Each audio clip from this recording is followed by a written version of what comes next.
Emerson Mnangagwa is planning to flee to Dubai. Zvipere mushe sanapinda mashoko anobuda nyogwa panapa nokuona achiti is Mnangagwa preparing to flee to Dubai. Maybe subscribe or like or turn the bell icon.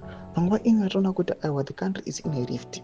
Panapa tichiona tension ichinyanya kuitika the regime pamwechete aiwa nevakomana maloyalists emutungamiriri wenyika waPush 2030.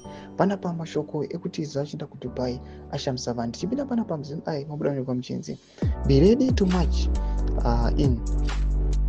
Keep your phones juiced up with the data, claims pro-Geza movement activist Comrade Nyuka Mabunu. This time, we are not going to allow thieves to exit the country. As for you, you should ensure you are juiced up, Nyuka Mabunu concludes. Dubai is worth several billions of dollars, and the gold are stashed is filmed in the Gold Mafia documentary. The UAE also hosts Mnangagwa's private jet he purchased with state money just after the coup. Presidential spokesperson George Charamba had not commented at the time of writing. The development comes at a time the president was told to resign by war veterans who accused him of trying to twist the constitution so that he can remain head of state beyond his 2 terms, which expire in 2028.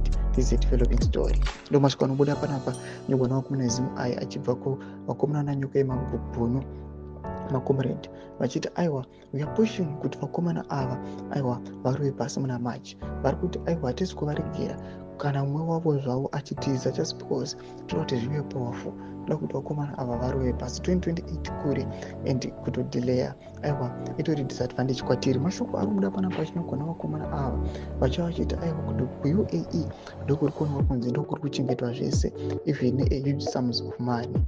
Tudze mafungiro enyu kuti kudii pamusoro pechitiko ichi. Pinda comment section medu, subscribe or like, turn on the bell icon.